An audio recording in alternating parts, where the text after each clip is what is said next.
Hey everyone, welcome back, and if you're new, consider subscribing. This channel is all about homebrewing. In this video, I'm going to walk you through an American Stout I brewed for the holidays.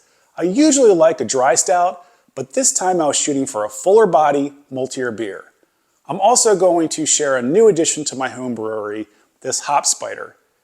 It's just a stainless steel basket that hopefully makes adding my hop additions a little easier in my Anvil Foundry. Let's get started.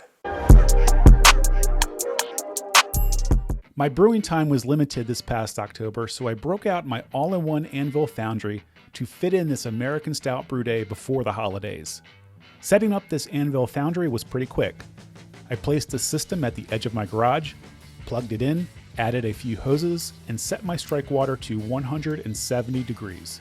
While I waited on my strike water to come up to temperature, I gathered all my ingredients. For the grain bill, I added 9 pounds of American Pale Malt 2-row, 1 pound of dark Munich malt, 1 pound of roasted barley, 6.5 ounces of chocolate malt, 1 pound of caramel crystal 40, 2 pounds of flaked barley, and 3/4 of a pound of rice hulls to help the mash water filter through the grains. For the water profile, I measured all my salts for both the mash and sparge water. I adjusted the water to bring out more of the maltiness of the grains.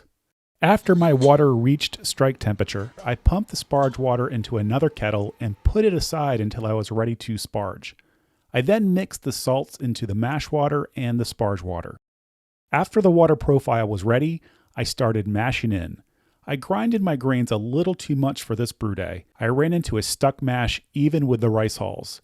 Next time, I'll try to keep more of the husk intact to reduce the chance of a stuck mash. After I mashed in, I set my mash temperature to 156 degrees. I wanted this American Stout to be a little sweeter and maltier than I usually would brew it. I mashed in for an hour and then sparged for 10 minutes.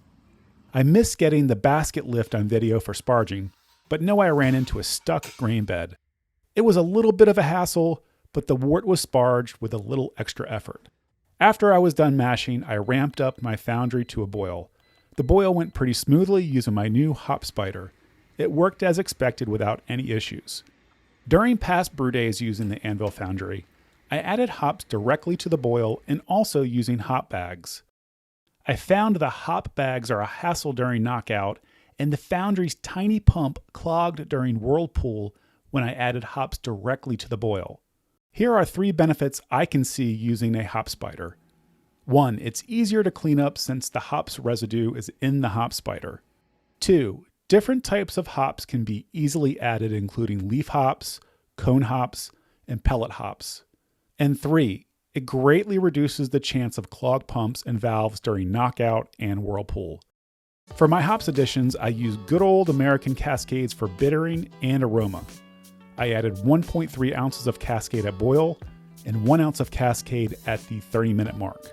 After the 60-minute boil, I cooled the wort down to pitching temperatures and transferred the American Stout to my bucket fermenter. I then placed the bucket fermenter into my fermentation chamber and added American Ale 1056 and let it ferment for a few weeks. Make sure to check out my How to Build a Fermentation Chamber video if you're curious about building one of these yourself. And here is the American Stout that we brewed. It is a fuller body, maltier beer, perfect for the holidays. It is delicious. It came in at right around 6.2%. And as for the hop spider, it worked as I expected. I didn't run into any stuck pumps this brew day, which is a huge win for me. Anyway, like, share, subscribe, and drop a comment below if you have any questions. See you next time. Cheers. That is good.